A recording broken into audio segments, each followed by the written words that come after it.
श्रीमद राजचंद्र पत्रांक 331 और 332 तारीख 27/2/1999 श्री देवचंद भाई। नमो अर्यंताणम नमो सिद्धाणम नमो आयर्याणम नमो उवज्जायाणम नमो लोये सवसावणम नमो समय साराय स्वानुभूत्या चकास्ते चित्त स्वभावाय भावाय सर्वभावांतरचिले मंगलम भगवान वीरो मंगलम गौतमो गणि मंगलम कुंद कुंदार्यो जैन धर्मोस्तु मंगलम सर्व मंगल मांगल्यम सर्व कल्याण कारकम प्रधानम सर्वधर्माणम जैनम जयतु शासनम ओंकार बिंदु संयुक्तम नित्यम ध्यायन्ति योगिनो कामदम मोक्षदम चैव ओंकाराय नमो नमः। पत्र नंबर है 331। वितरागता से अत्यंत विनय से प्रणाम। भ्रांतिवश सुख स्वरूप भासमान होते हैं, ऐसे इन संसारी प्रसंगों एवं प्रकारों में जब तक जीव को प्रीति रहती है तब तक जीव को अपने स्वरूप का भास होना असंभव है। सुखी होना सब लोग चाहते हैं और सुखी होने के लिए सभी ज्ञानियों का एक ही कहना है, अपने स्वरूप को पहचानो, अपने आत्मा को जानो। अगर अपने आत्मा के जाने बिना अगर ये देह छूट गया तो ये मनुष्य बहुत निष्फल जाता है, फिर 84 लाख योनि में वो भटकना पड़ता है। मृत्यु आने से पहले हमको अपने स्वरूप का भान तो होना चाहिए। सभी तो ही दुख से छुटकारा मिलता है, नहीं तो नहीं मिलता है। जिसको अपने आत्मा का भान नहीं होता है, अनुभूति नहीं होती है, उसको संसार के दुखों का अंत नहीं आता है। बाहर में शायद सुविधा मिलेगी, उसको अच्छे संयोग मिलेंगे, लेकिन वो टिकेंगे नहीं। संयोग छूट जाएंगे तो वापस दुखी हो जाएगा वो जीव। तो अपने स्वरूप का भान होना जरूरी है। लेकिन शर्त क्या है कि भ्रांतिवश सुख स्वरूप भाष्यमान होते हैं, ऐसे इन संसारी प्रसंगों में और प्रकारों में जब तक जीव को स्वयं को ही रुचि है, प्रीति है, तब तक जीव को अपने स्वरूप का भास होना असंभव है। अपने आत्मा का ज्ञान उसको नहीं हो सकता है। सारी दुनिया को जान सकता है, MA BA पढ़ सकता है, चार्टर्ड अकाउंटेंट हो सकता है, दुनिया का राज हो मिल सकता है, लेकिन अपने आत्मा को नहीं जान सकता, वो पहचान नहीं सकता। इसका कारण क्या बताया कि संसार के प्रसंगों में प्रकारों में इस जीव को रुचि रही है। अभी संसार में रुचि वाले जीव को आत्मा का ज्ञान नहीं होता है। कैसे है संसार के प्रसंग, कैसे है संसार के प्रकार कि भ्रांति से सुख स्वरूप भाष्यमान होते हैं। संसार की जो घटनाएं घटती है हमारे जीवन के अंदर, अगल बगल में, संयोग में, उसमें जीव को हमेशा दुखी लगे ऐसा नहीं है, सुख भी लगता है। हमेशा दुखी होवे जीव, एक भी बात नहीं चले ऐसा नहीं बनता। कुछ बातें हमारी चलती है, कुछ हमारी इच्छा के अनुकूल होता है बस। और ये जो होता है जब हमारी इच्छा के अनुकूल, तो हमको वहां शांति लग जाती है, और वो शांति लगने से हम आत्मा का अनुभव नहीं कर पाते। कहीं भी शांति नहीं लगे तो ही ये जीव का उपयोग आत्मा में आता है। कहीं भी रुचि लगती है तो फिर वो उपयोग आत्मा में नहीं लगाता है, भले ही ज्ञानी पुरुष कितना भी कहे, लेकिन ये जीव मानने वाला नहीं। कब बात मानेगा ज्ञानी पुरुष की? जब हर एक प्रसंग में उसको दुख लगेगा, हर एक प्रसंग में। वो पैसा चाहता है और पैसा मिले तो भी दुखी हो जाए, अपने आप को दुखी महसूस करे। इज्जत आबरू मिले तो भी दुखी महसूस करे अपने आप।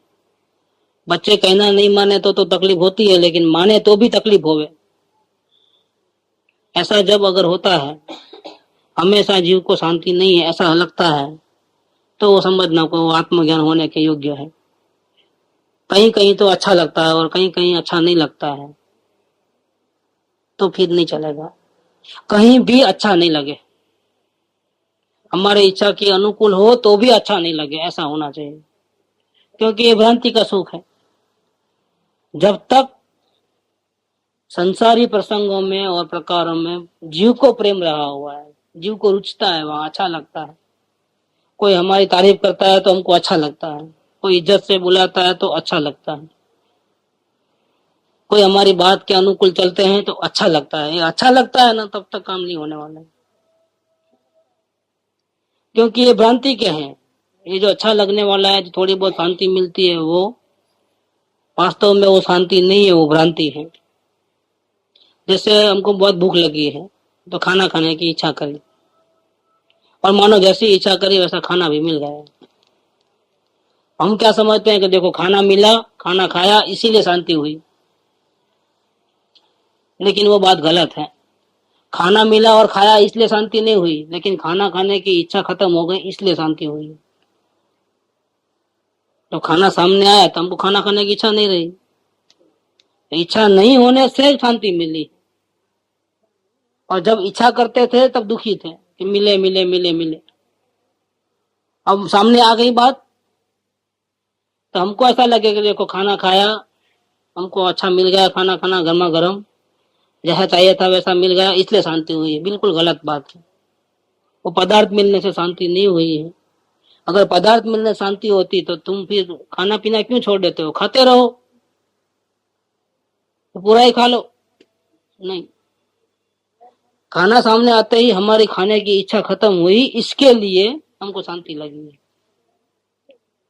इसीलिए कोई हमारे अनुकूल चले, ऐसी हमने इच्छा की कि भाई तुम ऐसा नहीं ऐसा करो करके, और वो हमारी इच्छा के अनुसार काम करता है, तो वो हमारी इच्छा के अनुकूल काम करता है, इसलिए हमको शांति नहीं मिल रही।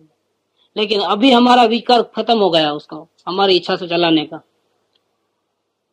हमारी खुद की इच्छा खत्म हो गई, क्योंकि वो चल ही रहा है ना। अब क्या इच्छा करे? नहीं चले तो इच्छा करे, चल ही रहा है ना अपने इच्छा के अनुसार। तो हम क्या समझते हैं, देखो हम हमारी बात मान करके वो ऐसा काम करता है ना, इसीलिए हम अपने आप को शांति समझते हैं। बात गलत है। इसके कारण से नहीं, आपने इच्छा छोड़ दी इसीलिए आपको शांति हुई। इसका मतलब क्या होगा कि संसार में जो भी प्रसंग बनते हैं, जो भी घटनाएं घटती है, चाहे अच्छी चलती है चाहे बुरी घटती है, चाहे अनुकूल होवे चाहे प्रतिकूल होवे, संसारी घटनाओं के घटने से हमको शांति नहीं मिलती है। हमको शांति कहाँ मिलती है और दुख कब होता है? हम इच्छा करें तो दुख, और इच्छा नहीं करे तो सुख दुख की चाबी किसके पास है? सुख दुख की चाबी असल में हमारे पास है। अगर हम अपने आप को दुखी करना चाहते हैं तो इच्छाएं करते रहना, ये करना वो करना, ऐसा करना वैसा करना, वो करते रहना, तो दुखी हो जाओगे।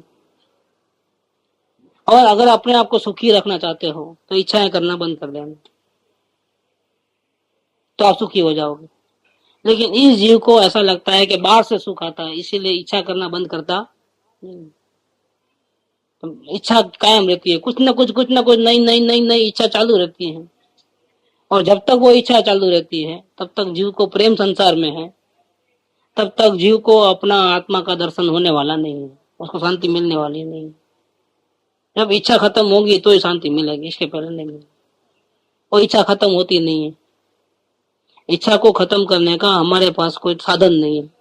कैसे खत्म करें? हम नहीं चाहते कोई इच्छा करना, लेकिन मन तो चुप नहीं बैठता है ना, वो तो कुछ ना कुछ ये करूं वो करूं, ऐसा करूं चल ही रहा है ना। अब कैसे बंद करें उसको? जब तक वो घोड़े दौड़ रहे हैं तब तक हमारे को शांति नहीं मिल सकती है। तब तक हम चाहे कितना भी उपवास कर लो, माला फेर लो, भक्ति करो, पूजा करो, हमको हमारे आत्मा का ज्ञान नहीं हो सकता है। पूरी दुनिया को जानने वाला शास्त्र ज्ञान हो सकता है, लेकिन आत्मा का ज्ञान तो नहीं हो सकता है। इसका कारण बताया कि हम इच्छा करते हैं, इसलिए हमको संसार में प्रेम है, इसीलिए आत्मज्ञान नहीं होगा। भ्रांतिवश सुख स्वरूप भाष्यमान होते हैं, असल में दुख के कारण है। उससे सुख नहीं मिलता है, लेकिन सुख मिलता है ऐसा हमको भ्रांति से लगता है। कुत्ता हड्डी को चबाता है तो हड्डी में तो खून है नहीं, लेकिन वो हड्डी वहां उसके मुंह में अंदर के भाग में लग जाती, उसमें से गरम गरम खून निकलता है। किसका है वो खून? हड्डी का है कि अपना है? खुद का ही मुंह से फट करके निकला है वो। और वो क्या समझता है, देखो हड्डी में से निकल रहा है। और फिर क्या होता है, और जोर से उसको चबाता है, लेकिन चबाने से वो दुखी होने वाला है, क्योंकि उसका खुद का ही खून फट करके उसके मुंह में जाता है। उसको भ्रांति हो गई है कि हड्डी में से खून आता है। इसलिए खुजली होती है तो क्या लगता है कि उसको ऐसा खुजाने से हमको अच्छा लगता है, लेकिन वो दर्द है। वो अच्छा लगता है लेकिन वो वास्तव में अपना बुरा कर रहा है। तो चमड़ी फट जाएगी, फिर खून निकलेगा, फिर दुखी होगा ज्यादा। ऐसा इसके अंदर है। सुख नहीं है वहां पर, लेकिन सुख भाषित होता है। संसार के प्रसंगों में सुख नहीं है। तो जब तक ऐसे भ्रांति से सुख हमको बाहर में लगेगा, तब तक हम असल सुख की खोज में नहीं जाएंगे। कितना भी सदगुरु कहे, भगवान कहे कि भाई तेरे आत्मा में सुख है, तू अपने आत्मा को देख, बोलता है हाँ हाँ हाँ करता है, लेकिन देखता क्यों नहीं देखता है? इसलिए नहीं देखता है कि बाहर में कहीं ना कहीं उसको अच्छा लगता है। यहाँ ये बात कहते हैं कि भ्रांति से सुख स्वरूप भाष्यमान होते हैं ऐसे जो इन संसारी प्रसंग हैं। और ये जो प्रकार है, अलग प्रकार, कई प्रकार हैं, उसमें जब तक जीव को प्रीति है, प्रेम है, वो खुद चाहता है ऐसा करना, तब तक जीव को अपने स्वरूप का भाष्य होना असंभव है। होने वाला ही नहीं है, समझ लेना आप, असंभव ही है। अपने को अभी वो चेक करना है कि हमको कहाँ अच्छा लगता है, वो चेक करना है। अपने परिणाम को देख करके पता लगाना हमको अच्छा कहाँ लग रहा है। हमको आत्मज्ञान नहीं हो पाएगा अगर हमको कहीं भी अच्छा लगता हो। तो कहाँ कहाँ अच्छा लगता है वो हमको देखना है। कहते हैं इधर कि जब तक संसार के प्रसंग अच्छे लगेंगे तब तक आत्मा का ज्ञान होगा नहीं। इतना ही नहीं, सत्संग की महिमा भी जितनी आनी चाहिए उतनी इस जीव को आना असंभव है। आत्मा की महिमा तो बहुत दूर की बात है, वो तो दिखता नहीं है। सत्संग तो सुनने में भी आता है, दिखता भी है। और सत्संग से कई जीवों को फायदा हुआ है, ये भी हमको मालूम होता है। नहीं होता है कि पहले ये जीव बिल्कुल ऐसा क्रोधी था, ऐसा था, गड़बड़ करता था, लेकिन खुद दिन से सत्संग में जाता है तो धीरे धीरे धीरे धीरे अब वो बिल्कुल इतना बदल गया है, शांत हो गया है। पहले एक बात बोले तो चार सुननी पड़ती थी, अब उसको कितना भी चार बात बोले तो एक बात भी मुंह से नहीं निकलती है। वो जीव इतना बदल गया है। तो सत्संग तो दिखता है ना, आत्मा भले ही नहीं दिखे, सत्संग तो दिखता है कि नहीं दिखता है। और सत्संग में जाने वाले लोग तो दिखते हैं कि नहीं दिखते हैं। और वो जाने वाले लोग पहले कैसे थे, अब कैसे हैं। सत्संग में नहीं जाते थे तब उनका व्यवहार कैसा था अपने साथ, अब सत्संग में जाने लगे तो अब वो कितने बदल गए हैं। उनका व्यवहार में कितना फर्क आ गया है, उनका मोह कितना कम हो गया है संसार के प्रसंग में। उनके मुंह से जब भी बात निकलती है तो सतगुरु की और आत्मा की, सत्संग की, ऐसी ही बातें निकलती है, संसार की बातें नहीं निकलती है। संसार की बात करते हैं तो वो उनको अच्छा नहीं लगता है और उठ के चले जाते हैं। ये कितना बड़ा चेंज आया। वो तो दिखता है कि नहीं दिखता है अपने आंखों से, लेकिन ऐसा दिखने पर भी, सुनने पर भी हमको सत्संग की महिमा नहीं आती है। जितनी आनी चाहिए उतनी नहीं आती है। तो सत्संग की महिमा जो दिखता है, सुनने में आती है, जब सत्संग की महिमा नहीं आती है तो आत्मा तो दिखता नहीं, उसकी महिमा तो आने का सवाल क्या है। आत्मा तो फिर महिमा के बिना तो आत्मा भी दिखने वाला नहीं है। क्यों नहीं आती है सत्संग की महिमा हमें, क्या कारण है हमको? क्योंकि हमको संसारी प्रसंग में कहीं ना कहीं सुख सुख जैसा लगता है, दुख नहीं लगता है संसार के प्रसंगों में। बुरे दिन में तो दुख है ही है, सबको मालूम है, सारी दुनिया वाले को मालूम है। लेकिन संसार में जो अच्छे अच्छे प्रसंग बनते हैं, जो हमको सुहाते हैं, ऐसे वो भी वास्तव में दुख के ही प्रसंग है। वो सोने की जाल है, वो फंसा देगी आपको संसार में। जब तक आप उसमें लीन रहोगे, उसका सुख भोगने में लग जाओगे, अपना समय वेस्ट कर दोगे, अपना आत्मा का ध्यान नहीं करोगे, फिर मनुष्य जन्म विफल होकर के चक्कर काटोगे 84 लाख के। दुख के प्रसंग में तो फंसते ही हो, लेकिन सुख के प्रसंग में भी फंस जाओगे। संसार के सारे प्रसंग जो है ये धोखा है एक प्रकार का। वहां सुख लगता है वो तो हमारा अज्ञान है और कुछ नहीं है। क्षण भर भी कहीं भी सुख नहीं है, लेकिन फिर भी हमको भ्रांति से सुख लगता है। और यही कारण है कि हमको आत्मा के दर्शन नहीं होने वाले हैं। और यही कारण, इसी कारण से संसार में अच्छा लगता है। इसी कारण से हमको सत्संग की जितनी महिमा आनी चाहिए उतनी महिमा हमको नहीं लाती है। ठीक है, जब समय मिले तो आ जाना, बाकी तो हमको क्या सत्संग के टाइम नहीं मिलता है सत्संग में जाने का। ऐसा सत्संग ऐसे फालतू की चीज है, बेकार की चीज है। वो अपने आत्म कल्याण की चीज है। सत्संग करने से हमारी आत्मा में शांति मिलने वाली है, हमारा अनंत काल का जन्म मरण मिट जाने वाला है, ऐसी विद्या सीखने को मिलेगी। ऐसा हमको नहीं लगता है। प्रेम से नहीं आते हैं, जबरदस्ती जैसा आना पड़ता है, ऐसा तो महिमा नहीं आती है। क्योंकि संसार में हमको कहीं ना कहीं अच्छा लगता है। जब तक यह संसारगत प्रीति, इस संसार में जो हमारा प्रेम है वो असंसारगत प्रीति को प्राप्त न हो जाए, जब तक हमारा ये जो संसार का प्रेम बदल न जाए, रुचि खत्म न हो जाए संसार की, और वो बदल न जाए। बदल जाना माने क्या कि प्रेम तो कहीं ना कहीं करेगा आत्मा को देखे बिना। तो संसार में नहीं करना तो फिर किसके आधार पे रहना। तो आप बोलते हो कि आत्मा के आधार पे, आत्मा तो दिखता नहीं है, तो फिर हम किसका आधार ले? कौन है जो हमारा बीच में सहारा बन जाए? चलो संसार तो अभी का अभी छोड़ देंगे, लेकिन किसकी शरण में जावे? आत्मा तो दिखता नहीं है हमारा, फिर क्या करें, किसको पकड़ना? संसार का जो प्रेम है, रुचि है, उसको ट्रांसफर करना पड़ता है। पहले रुचि बदलती है। जैसे घड़ा है ना, उल्टा है तो उसको सीधा करना है। वो करना क्या है? घड़े को उल्टा को सीधा करना है। लेकिन पहले सीधा होता है कि आड़ा होता है? आड़ा होता है।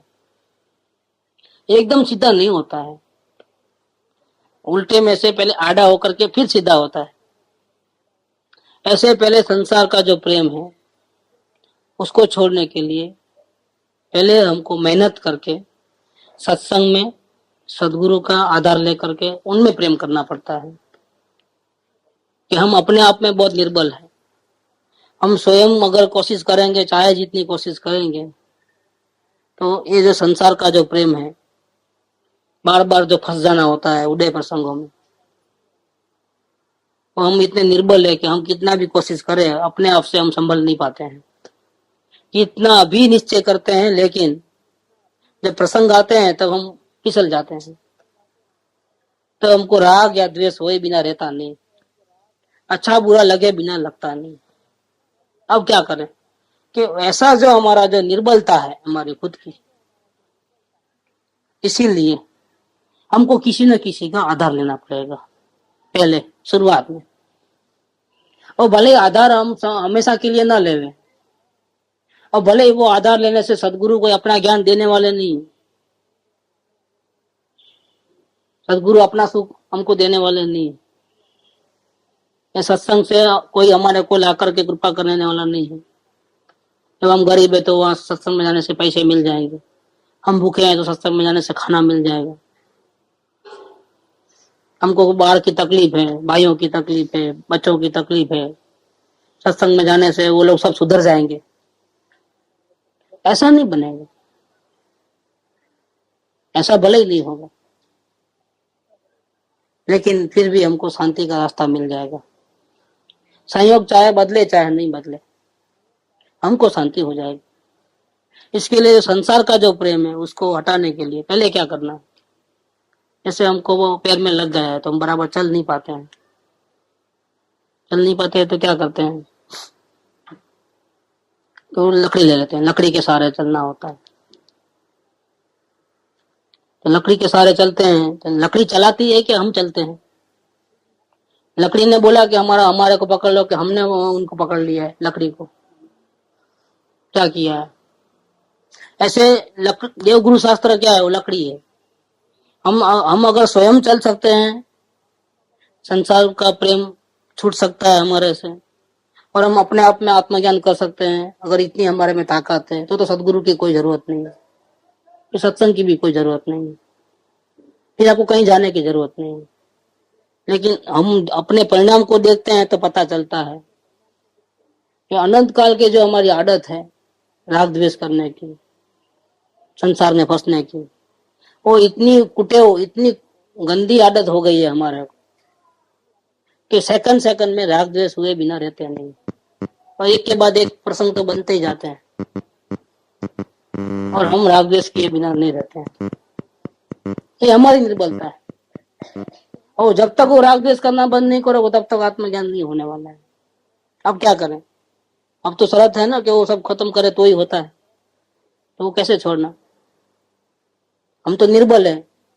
तो वो छोड़ने के लिए हम जब अपने आप को कमजोर समझते हैं तो क्या करना है? सत्संग में, सदगुरु में प्रेम करना, उनका आधार लेना कि आप बताना, आप छुड़ाओ हमारे, आप हमारे को संभाल लो। तो वो सदगुरु का हाथ कौन पकड़ता है? जैसे लकड़ी को हम स्वयं उठाते हैं चलने के लिए, ऐसे सदगुरु का हाथ भी वो जीव उठाता है, पकड़ता है, जिसको सही में शांति चाहिए।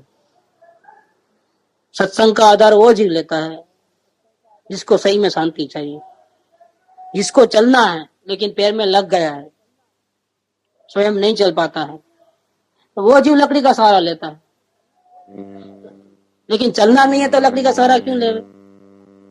ऐसे जिस जीव को ऐसा लगे कि मुझे शांति चाहिए चाहिए चाहिए और अपने आप मिलती नहीं, तो ऐसे जीव को संसार का प्रेम खत्म हो जाए और आत्मा में ध्यान लगे, इसके लिए बीच में एक सहारा होता है सत्संग का, सदगुरु का। तो उसको सत्संग की आराधना करनी चाहिए और सदगुरु की आज्ञा में रहना चाहिए, जैसा वो बोले ऐसा करना चाहिए। तो ये बात है, जब तक यह संसार की प्रीति जो हमको अनंत काल से है और इसके कारण से राग द्वेष होते रहते हैं, वो असंसारगत प्रीति को प्राप्त न हो जाए, मतलब मोक्ष की भावना में परिवर्तित न हो जाए। अब संसार से प्रेम नहीं, अब संसार में नहीं रहे उसमें प्रेम, मतलब मुक्ति में प्रेम। मुक्ति चाहिए, मुक्ति चाहिए, छुटकारा चाहिए, जन्म मरण नहीं चाहिए, अशांति नहीं चाहिए, ऐसा हमारा निश्चय नहीं होगा तब तक अवश्य ही, ऐसा निश्चय नहीं होगा तब तक क्या करना है? अवश्य ही अप्रमद भाव से वारंवार पुरुषार्थ को स्वीकार करना योग्य है। तब तक हमको शांति से नहीं बैठना है। अवश्य ही अगर जन्म मरण से छूटना है तो अब क्या करें? अवश्य ही कंपलसरी, मर्याद नहीं, करना ही पड़ेगा। ऐसा क्या? अप्रमद भाव से, थोड़ा भी प्रमाद किए बिना, थोड़ा आराम करने का भी नहीं, निरंतर कोशिश करना है। क्या कोशिश करना है? वारंवार पुरुषार्थ करना है, वारंवार कड़ी मेहनत करनी है, ताकि हमारा संसार का प्रेम छूट जाए और मोक्ष की भावना उत्पन्न हो जाए, शांति की प्यास जग जाए। यह बात त्रिकाल में विसंवाद रहित जानकर निष्काम भाव से लिखी है। तीनों काल में ये जो तरीका है जो बताया है, वो तरीका तीनों काल में है। भूतकाल में भी जिस जिसको आत्मज्ञान हुआ था वो भी अपने ऐसे अज्ञानी पामर जीव थे, रागी द्वेषी थे, वो भी बहुत भटके हैं, वो भी नरक निगो सब जगह जाके आए थे, लेकिन जब उनको आत्मज्ञान हुआ तो उसके पहले उन्होंने अपने आप को बदला था। उन्होंने सदगुरु का, सत्संग का सहारा लिया था, सहारा लेकर के मोक्ष की भावना भाई थी कि अभी हमको भटकना नहीं है, बहुत हो गया, अब नहीं भटकना है। अब हमको किसी भी कीमत पे, चाहे कुछ भी, जान भी चले जावे तो भी, चाहे जितनी मुसीबत उठाना पड़े तो भी अब हम संसार में भटकने वाले नहीं, हमको भटकना नहीं, अभी हमको फंसना नहीं है किधर भी। दुख के प्रसंग में तो ऐसा भी नहीं फंसते थे, लेकिन सुख के प्रसंग आएंगे तो भी हम ऐसा समझ लें कि ये धोखा है, कहीं इसमें फंस जाएंगे, थोड़ा भी प्रमाद करेंगे तो हमारा मनुष्य वो बेकार चले जाएगा। अभी हमको जागरूक रहना है, हमको जरा भी गलती नहीं करनी है। ऐसा मौका बार बार आता नहीं है, दोबारा कभी मिलता नहीं है, इसलिए हमको अत्यंत जागरूक होकर के थोड़ा भी प्रमाद किए बिना निरंतर पुरुषार्थ करना है। ये बात करना चाहिए। ये बात त्रिकाल में, तीनों काल में, भूतकाल में भी जीवों ने ऐसा ही किया और तब उनको आत्मा का ज्ञान हुआ। वर्तमान में भी जिसको होता है वो ऐसा ही करते हैं, आगे पीछे देखे बिना उन्हें अपना काम करने में लग जाते हैं, तो उनको होता है। और भविष्य में अगर किसी को होगा तो इसी ढंग से होने वाला है। संसार का भी प्रेम रहे और आत्मा का ज्ञान हो जाए, ऐसा तो कभी होने वाला नहीं। संसार का प्रेम तो छोड़ना ही पड़ेगा। 1% भी रहेगा संसार का प्रेम तो आत्मा ज्ञान होने वाला नहीं। इसके लिए, क्योंकि संसार में सुख है ही नहीं, हमको लगता है भ्रांति के कारण। तो भविष्य काल में भी अगर किसी को आत्मज्ञान होगा तो इसी ढंग से होगा। क्या होगा कि उसको संसार का प्रेम तो छोड़ना ही पड़ेगा, चाहे कड़वा लगे, बहुत तकलीफ होवे, लेकिन छोड़े बिना छुटकारा नहीं। दवा चाहे जितनी कड़वी हो, लेकिन अगर बीमारी से मिटना है तो डॉक्टर बोले तो उसको दवा पीना ही पड़ता है। अगर नहीं पिएगा तो रोग मिटने वाला नहीं। ऐसा आत्मभ्रांति का रोग हुआ है, जन्म मरण का दुख हमको है, इसके अलावा भी कई प्रकार की अशांति हमारे को है। वो सब मिटने के लिए क्या करना है? वो सब कब मिटते हैं? कि जब हम सदगुरु की आज्ञा के अनुसार इस मार्ग पे चल करके मोक्ष की भावना करके सदगुरु की आज्ञा के अनुसार चलेंगे तो ही होने वाला है, नहीं तो नहीं होने वाला। ये बात त्रिकाल में विसंवाद रहते हैं। विसंवाद माने क्या कि कोई डाउट नहीं इस बात में। हमने जो ऊपर जो बात लिखी है उसमें कोई डाउट नहीं। भूतकाल में भी ऐसा हुआ, वर्तमान में भी ऐसा होता है, भविष्य काल में ऐसा ही होने वाला है। एक होए त्रण काल मां परमारथ न पंथ। मोक्ष का मार्ग एक ही है, अलग अलग मोक्ष का मार्ग नहीं होता है कि उसको तो मुफ्त में हो गया, संसार का प्रेम था तो भी हो गया, उसको खाते पीते चलते फिरते हो गया। ऐसा नहीं होता है। जिसको होता है उसको ऐसा प्रेम नहीं रहता है तभी होता है। उसको जल्दी हो गया, हमको नहीं हुआ इतना जल्दी, हमको बहुत देर लगता है, या हमको अभी तो कुछ सूझता नहीं है। क्या कारण है? कि उसको इतना मोह भाव नहीं है, प्रेम भाव नहीं है संसार का, और उसने कड़ी मेहनत की है जो आपने नहीं की है, इसीलिए उसको जल्दी हुआ है। और नहीं होता है तो इसमें हमारा ही मूर्खामी है। हम सदगुरु की बात को मानते नहीं, हमको अभी सच्ची मोक्ष की भावना नहीं है, हमको अभी संसार में हर जगह अच्छा बुरा लगता है, अभी हमको सत्संग की इतनी रुचि नहीं है, गुरु पे इतना विश्वास नहीं है, गुरु बोले ऐसा हम करने को तैयार नहीं है, हम अपनी मनमानी करना चाहते हैं। बस ये कारण है कि हमको नहीं होता है। और जिसको हुआ उसने वो गलतियां मिटा दी है तो उसको जल्दी हुआ है, देर नहीं लगती है। गलतियां नहीं है तो भी देर नहीं लगती है, गलतियां है तो देर लगती है। इसलिए अगर अपने को आत्मज्ञान नहीं होता है मेहनत करने के बावजूद में, तो हमको अपनी गलती को देखना चाहिए कि हमको कहाँ अच्छा लगता है संसार में, क्या हम चाहते हैं आखिर, वो हमको देखना चाहिए। तो ये बात त्रिकाल में विसंवाद रहित है, तीनों काल में यही बात है। आत्मज्ञान करना है तो यही तरीका है, दूसरा तरीका नहीं। मुक्ति की भावना हुए बिना और संसार सुख में भी दुख लगे बिना इस जीव को आत्मज्ञान होता नहीं है। ये तीनों काल में सत्य बात है, उसमें कोई डाउट नहीं है, कोई गुंजाइश नहीं है। ऐसा जान करके ये बात आपको हमने निष्काम भाव से लिखी है। निष्काम भाव से माने क्या? अगर आप ऐसी बात सुन करके अपने आत्म कल्याण के लिए उसको अपनाओगे तो उसमें आपका भला होने वाला है। हमको तो कुछ मिलने वाला नहीं है, हमको कोई चाहना नहीं है कि आप इस मार्ग में आओ तो हमको और फायदा मिले, नहीं आओगे तो हमारा नुकसान होगा, ऐसा कुछ भी नहीं है। ये तीर्थंकरों का प्रकाशित किया हुआ मार्ग है, अनंत ज्ञानियों का प्रकाशित किया हुआ मार्ग है। आपको अच्छा लगे तो अपना लेना, तो आपका हित है, और नहीं लगे दुखी कौन होने वाला है? आप ही होने वाले। फिर ये मौका हाथ से चले जाएगा। तो ये बात त्रिकाल में विसंवाद रहित जान करके निष्काम भाव से लिखी है। हम कुछ नहीं चाहते आपसे, ये बताने के बाद हमको कुछ कमीशन मिले, आप हमारी पूजा भक्ति करो, ये भी हम नहीं चाहते। हमने बिल्कुल निस्वार्थ भावना से, निष्काम भावना से, जो सत्य हकीकत है, जो मुक्ति का मार्ग है, वो हमने आपको कहा। ऐसा कृपादेव ने यहाँ कहा। तो ये हुआ 331 नंबर। छोटा पत्र है, सिर्फ 2 या 3 लाइन का है, लेकिन बहुत अच्छा पत्र है। साफ सुथरा कह दिया है। इतना आसान नहीं है संसार मोक्ष का मार्ग, संसार का प्रेम रहे तो भी मिल जाए, ऐसे इतना आसान तो नहीं है।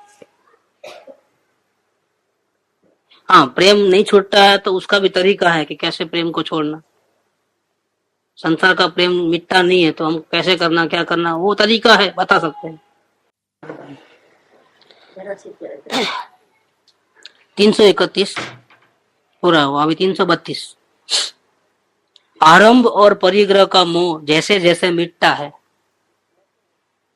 वैसे वैसे तत्संबंधी अपनेपन का अभिमान मंद परिणाम को प्राप्त होता है, और वैसे वैसे मुमुक्षुता बढ़ती है। आत्मा के सुख की प्यास, मुक्ति की प्यास जगाने के लिए क्या करना? मोक्ष की भावना कैसे उत्पन्न होवे, और उत्पन्न होवे तो कैसे आगे बढ़ाए कैसे उसको? हमको छूटना है, जन्म मरण में डूबना नहीं है। तो ऐसी जो हमारी थोड़ी बहुत भी भावना जगी है अंदर में, उसको बढ़ाना कैसे? तो कैसे? आरंभ और परिग्रह का मोह जैसे जैसे मिटता है, ये करूं वो करूं, ऐसा करूं वैसा करूं, ये चाहिए वो चाहिए, ये चाहिए जो परिग्रह बढ़ाने की बात। और आरंभ माने परिग्रह की चाहना के पीछे कुछ न कुछ काम करते रहना, इधर जाना उधर जाना, ये लाना वो लाना, व्यवस्था करना। इसका मोह जब तक नहीं मिटता है या कम नहीं होता है, तब तक उन कार्यों में अपनेपन का अभिमान मंद नहीं होता है। क्योंकि हमने परिग्रह की इच्छा की, तो परिग्रह को लाने के लिए क्या करना पड़ेगा? कोई भी परिग्रह की इच्छा की हमने, तो उसके लिए पैसा चाहिए, फिर उसके लिए वो लेने के लिए बाजार में भी जाना पड़ता है, फिर 4 जगह ढूंढना पड़ता है, फिर उसे पसंदगी करना पड़ता है। इतनी सब मेहनत करके फिर इसको लाना, और लाने के बाद भी फिर क्या होता है? फिर संभालना उसको, उसमें ये परिणाम खराब होता है। ये चलता है। जैसे परिग्रह, ये भी राशन पानी खाना पीना, ये भी परिग्रह है, कपड़ा लत्ता जूता वगैरह। तो ये परिग्रह की हमारी कोई जरूरत पड़ती है, उसके लिए फिर हमको मेहनत करनी पड़ती है। पूरा संसार बसता है। एक 2 वक्त की रोटी चाहिए, उसके लिए पूरा संसार बसाया है। मकड़ी का जाला बोना है और कुछ नहीं किया है। ये परिग्रह की इच्छा, तो परिग्रह का मोह मिटता है जैसे जैसे, और परिग्रह की को सीमित करते हैं, जरूरतें कम करते हो, उसके लिए मेहनत भी कम करनी है। और मेहनत कम करते हो तो समय ज्यादा मिलता है। समय ज्यादा मिलता है तो उस समय में हम अपना आत्मकल्याण कैसे हो उसके बारे में सोच सकते हैं। और थोड़ा सोचे तो, और इसमें सत्संग मिले तो हमको मुमुक्षुता वर्धमान होती है, हमारी छूटने की भावना मजबूत होती है। जितना जितना हम उपाधि का त्याग करते हैं, उतनी शांति होती है जीव को। ये जीव को अनुभव करने योग्य बात है।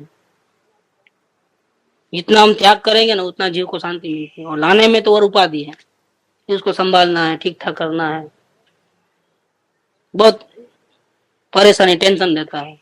चोरी का डर, बिगड़ जाने का डर, संभालने का मेहनत, ये सब रहता है। और परिग्रह कम रहता है तो आप देख लें कितना शांति होती है, कोई इच्छा ही नहीं है, जो हो चला लेने का। तो आरंभ और परिग्रह का मोह जैसे जैसे मिटता है, मोह माने उससे लगाव, पदार्थों से लगाव, ये चाहिए ये चाहिए ये चाहिए ये चाहिए, ऐसा, इसके बिना नहीं चलेगा नहीं चलेगा, ऐसी जो हमारी कोई इच्छा है। वास्तव में इच्छा करना वही परिग्रह है हमारा। इच्छा ही दुख का कारण है। वो इच्छा खत्म होती है तो मेहनत कम होती है। और मेहनत कम होती है तो ऐसे ऐसे संबंध में अपनेपन का अभिमान मन पने को प्राप्त होता है। ये कसाय मंद रहती है, चाहिए नहीं ना कुछ, थोड़े में संतोष। तो कसाय क्या होती है? मंद होती है। और मंद कसाय में जीव को दिशा सूझ सकती है। अगर समझाने वाला कोई सही मिल जाए तो उसकी आत्म भावना जग सकती है और जगने के बाद बढ़ भी सकती है। जीव को आत्मा के कल्याण की बात भी सुनने को मिले और उसी वक्त वो परिग्रह में फंसा रहे, उसको छोड़े नहीं, वो प्रपंच चालू रखे एज इट इज, उसमें कोई फर्क नहीं पड़े, जीवन के व्यवहार में कोई फर्क नहीं पड़ता है। और यहाँ से सत्संग की बात, आत्म भावना बढ़ाने की बात, मुक्ति की बात सुनता रहे तो भैंस के आगे भागवत होती है। जहां मुक्ति की बात सुनते हो, जन्म मरण से छूटने की बात सुनते हो, तो वहां सामने उस जीव को ज्यादा इधर की बात अच्छी लगने से क्या होता है? संसार का प्रेम कम होता है, अपने आप की इच्छाएं कम होती है, फिर भागम भागी कम होती है। चला लेने की आदत नहीं हो तो चल जाएगा, ऐसा चला लेने की आदत रहती है, बढ़ती है। और तभी वो जीव मन कसाय में आता है, उसका अपनापन मिटता है और तभी उसकी मुक्तता, जो छूटने की भावना है, वो बढ़ती है। यहाँ सुनता जाए और वहां परहेजी नहीं करे तो क्या हुआ? उतनी परिग्रह में प्रेम, उतना ही अपना चलाने का अधिकार जमावे हर जगह, उतनी इच्छाएं रहे, थोड़ा भी अपने आप को बदले नहीं, तो फिर मुक्तता नहीं बढ़ती है, उल्टा विराधना होती है। यहाँ सुने एक बात, आत्मा कल्याण की बात, और वहां जाकर के ये करो वो करो, ऐसा करो वैसा करो, वो चालो, फिर कोई नहीं मानता है तो झगड़ा झगड़, फिर परिणाम सारा दिन उसमें ही रहते हैं, आकुलित आकुलित आकुलित। तो ये जो हमने सुबह 1 घंटा आत्मा की बात सुनी, आत्मा कल्याण की, वो बात कहाँ दिमाग में टिकती है? ये तो यहाँ ही छोड़ के गए, घर पे पहुंचते ही दमादमी शुरू हो जाती है। आरंभ और परिग्रह का मोह जैसे जैसे मिटता है वैसे वैसे उसमें अपनापन का अभिमान, मेरा बुरा हो जाएगा अगर ठीक से नहीं संभालूंगा तो, ऐसा अपने अपनापन किया रखा है, वो अपनापन छूटता है। जो होगा सो हो, नुकसान हो तो होने दो, ऐसा करके जीव नेग्लेक्ट करता है, संसारी प्रसंगों दुर्लक्ष करता है। पहले वही चीज बहुत ध्यान से करता था, कहीं ऐसा ना हो जाए, कहीं वैसा ना हो जाए, वो नहीं हो जाए, बिगड़ नहीं जाए। अब बोले जैसा होने वाला वैसा होगा, तो चिंता खत्म हुई ना, कम हुई ना। मतलब पहले ज्यादा चिंता करता था, ज्यादा लगाव रखता था, अब वही प्रसंग है लेकिन मंदता हुई, परिणाम में तीव्र कसाय नहीं हुए, मंदता आई, मंद परिणाम को प्राप्त होता है। और जितनी जितनी संयोगों का लगाव छूटता है, मोह छूटता है, ध्यान छूटता है संयोगों का, उनकी चिंता कम होती है, उतना उतना हमारी छूटने की भावना, मुक्ति की भावना बढ़ती है और जोर पकड़ती है। अनंत काल से परिचित यह अभिमान प्राय एकदम निवृत्त नहीं होता। हमारी आदत अभी तक ऐसी नहीं हुई है, हमको तो सब ध्यान रखना है कहीं उल्टा सुल्टा ना हो जाए बाहर में, क्योंकि हमने सबको अपना माना है। एक छोटी चीज भी गुम हो जाए तो उसके लिए ढूंढने में टाइम जाता है, लगा देते हैं, नहीं मिले तब तक शांति नहीं होती है। ये क्या है? परिग्रह प्रेम है, और उसको अपना माना है। ऐसे घर में अपना माना है, दुकान में अपना माना है, ग्राहकों को अपना माना है। एक ग्राहक बाजू से ले लिया तो अपने को तकलीफ हो जाती है, वो आइटम क्यों नहीं है अपने पास, देखो बाजू में चले गए ग्राहक, ऐसा कि हमारी रोटी पानी छीन लिया, जैसा कि ऐसा इतना परिणाम खराब होते हैं कि तुम ध्यान क्यों नहीं रखते हो, तुम नुकसान क्यों करते हो। परिणाम बहुत खराब कर देता है जीव, क्योंकि अपनापन किया इसलिए ऐसा। तो अनंत काल की ऐसी अपनापन करने की आदत है, वो एकदम नहीं छूटती है। तब क्या करना? यहाँ रोज सुनते हैं और वापिस अपनापन किए बिना, घर में घुसे बिना, राग द्वेष किए बिना हम रह नहीं सकते। हमारा कसाय मंद नहीं होता है, हमारी मुक्ति की भावना जगती नहीं, डेवलप नहीं होती है। तो क्या करना? इसीलिए तन मन धन आदि जिनमें ममत्व रहता है उनको ज्ञानी को अर्पित किया जाता है। तन मन धन को अर्पित कर दिया, किसको? ज्ञानी को अर्पित किया। इसका मतलब क्या? दे दिया क्या? मकान अपने नाम का था, वो ज्ञानी के नाम पे लिख देता है, ऐसा? और ज्ञानी को अपने सेवा करने में, चाकरी करने में अपने पूरा मेहनत करता है, शरीर को समर्पण कर देता है। क्या से मैं मेहनत करूंगा दिन भर, लेकिन आपके लिए जितना पैसा आएगा वो आपको दूंगा, जितनी सेवा चाकरी आपकी करूंगा, पैर आपके दबाऊंगा, आपको गर्मी नहीं हो इसलिए पंखा करूंगा, आपको भूख लगे तो खाना बना के दूंगा। ऐसा शरीर की मेहनत करना, तन से समर्पण, मन से समर्पण। सारा दिन अभी हमको कुछ दूसरा सोचता नहीं है, तो अभी आपका आपका नाम लेते हैं, सौजात्मा स्वरूप सर्वज्ञ देव परम गुरु, गुरु गुरु गुरु गुरु गुरु करके उसकी, आपके नाम की, आपके गुण की माला जपते हैं, मन भी समर्पित कर दिया। ऐसा नहीं होता है ये कार्य। इसीलिए तन मन धन आदि जिनमें ममत्व है, हमको हमको शरीर से प्यार है, कई प्रकार की इच्छाएं हैं, परिग्रह धन आदि में ममत्व है, उनको ज्ञानी को अर्पण अर्पण करते हैं। अर्पण करने का मतलब क्या? अर्पण करने का मतलब दे देना, ऐसा नहीं। अर्पण करने का मतलब क्या है कि हमारे पास होवे तो भी हम इसका इस्तेमाल नहीं करें, उसकी संभाल नहीं करें।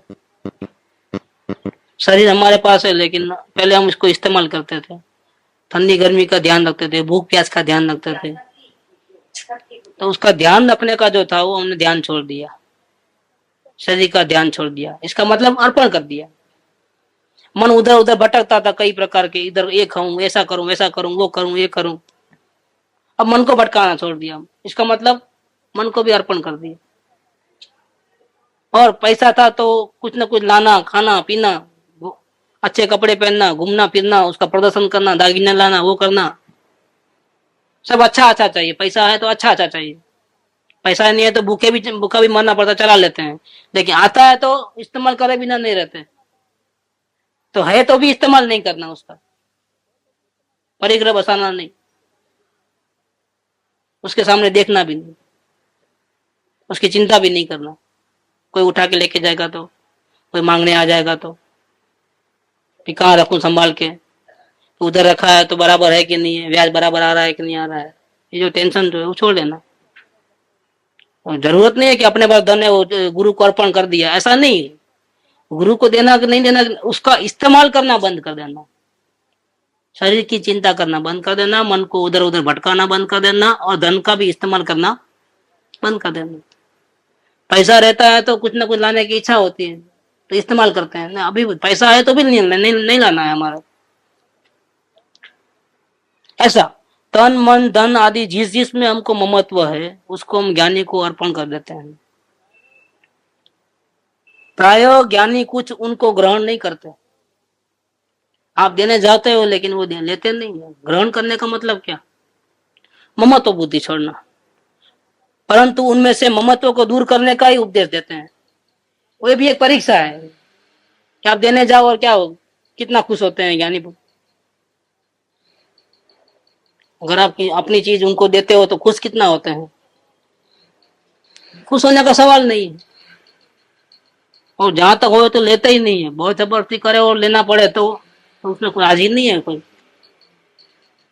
परंतु उनमें से ममत्व दूर करने का उपदेश देते हैं। और करने योग्य भी यही है कि आरंभ परिग्रह को वारंवार के प्रसंग में पुनः पुनः विचार करके उनमें ममत्व न होने दे।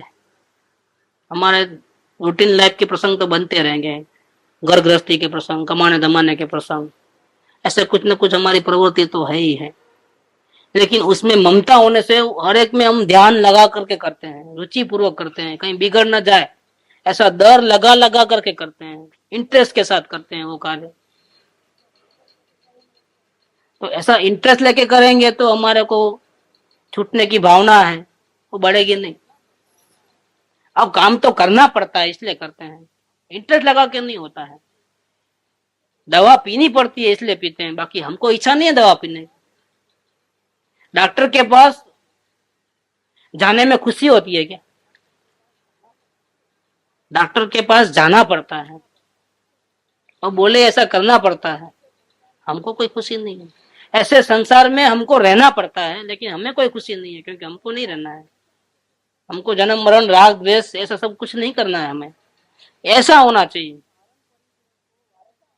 तो आरंभ परिग्रह को वारंवार के प्रसंग में जब जब एक के बाद एक प्रसंग आते हैं तब सावधान होकर के, बार बार सावधान होकर के विचार करके उसमें ममत्व नहीं होना, आग्रह नहीं रखना, ऐसा कर दूं, वैसा कर दूं, वो कर दूं, फलाना कर दूं, ढिकला कर दूं। ऐसा अपने आप को उसमें घुसाना नहीं, ध्यान रखने में नहीं लगा जाना। ऐसा नहीं होगा तो ऐसा हो जाएगा, इसलिए बराबर ध्यान से करूं, ऐसा भी नहीं। जैसा होता है होने दो, ममत्व नहीं होने दो, तब मुमुक्षुता निर्मल होती है। तब तब समझना कि आपकी मुमुक्षुता है, जो छूटने की भावना है, वो सच्ची है, निर्मल है। छूटने की भावना भी है और हर प्रसंग में आप घुस जाते हो, और नहीं करेंगे तो कौन करेगा, हमारी फर्ज तो है ना, फिर वो लोग नाराज हो जाएंगे तो उनको ऐसा हो जाएगा, ऐसा भी विचार आता है।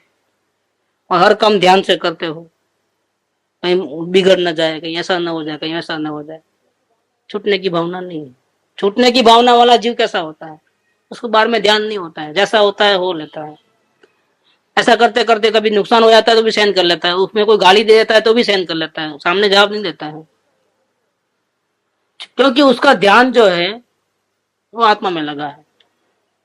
छूटने वाला तो बाहर में ध्यान नहीं रहेगा, ध्यान नहीं रहेगा तो हो सकता है गड़बड़ हो, लेकिन वो चिंता नहीं करता है। वो बाहर के प्रसंगों की चिंता नहीं करता है, उसमें अपनापन नहीं करता है, ध्यान नहीं रखता है। यही सूचित करता है कि उसको अभी आत्मा का, सत्संग का, सदगुरु का प्रेम जागृत हो गया है।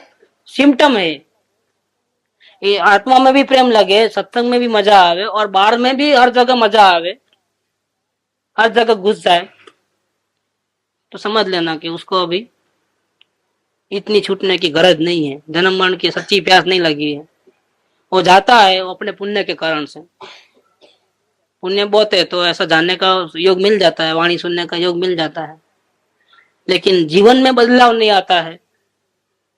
हर जगह संसार में भी रुचि है, जरा भी अपनी इच्छा के अनुकूल नहीं हुए तो दिमाग फिर जाता है, राग द्वेष तीव्र हो जाते हैं। तो समझ लेना कि उसको सच्ची आत्म भावना नहीं। सच्ची आत्म भावना होती है तो जीवन में चेंज आए बिना रहता नहीं, उसकी निशानी है। और सच्ची आत्मा जगाते हैं, इसका तरीका क्या है, अवलोकन। जितना जितना अपने परिणाम को देखोगे शांति से कि मैं कहाँ जा रहा हूँ, मुझे कहाँ अच्छा लग रहा है, मुझे कहाँ बुरा लग रहा है, मुझे आत्म कल्याण करने की भावना क्यों नहीं जग रही है, ऐसा अपने परिणाम को जब देखेगा तो सच्ची आत्म भावना जग जाएगी।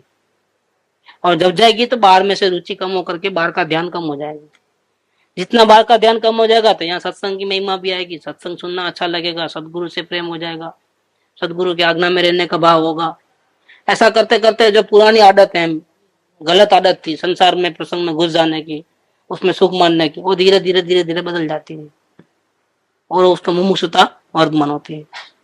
तो आत्म भावना बढ़ाने का तरीका बताया कि आरंभ और परिग्रह में प्रेम नहीं करना, उसमें घुस नहीं जाना, उसमें अपनापन नहीं होना। बाहर में अगर नुकसान भी होता है तो कुछ हमारा नुकसान नहीं होता है, और वो नुकसान होता है तो उसको हम बदल नहीं सकते हैं, वो तो होने ही वाला था पहले से। ऐसा नहीं समझना कि हमने ध्यान नहीं दिया बोल के नुकसान हुआ है, वो तो पहले से ही फिक्स था, होने ही वाला था। आप ध्यान देते तो भी होने वाला था। ये जितने एक्सीडेंट होते हैं रोड के ऊपर, तो क्या आंख बंद करके चलाते होंगे? वो ध्यान से ही चलाते हैं, फिर भी होता है ना कि नहीं? ध्यान से चला हुए, आंख खोल के चला हुए तो नुकसान नहीं होगा, ऐसा नहीं होता है। वो नुकसान होने का ही था, तो आप आंख खुली रखो तो भी, इसलिए आंख बंद करके चलना ऐसा नहीं करना है। लेकिन कहने अपना जो ये अभिप्राय है कि नहीं हम ध्यान से करना, वो गलत है। ध्यान से करोगे तो भी नुकसान होने वाला है, तो नुकसान होने ही वाला है। तो यहाँ ये बात लिया है कि अपने आत्म भावना को जगाने के लिए, बढ़ाने के लिए, हमारे रोज की लाइफ है जिंदगी की, उसमें बदलाव जरूरी है।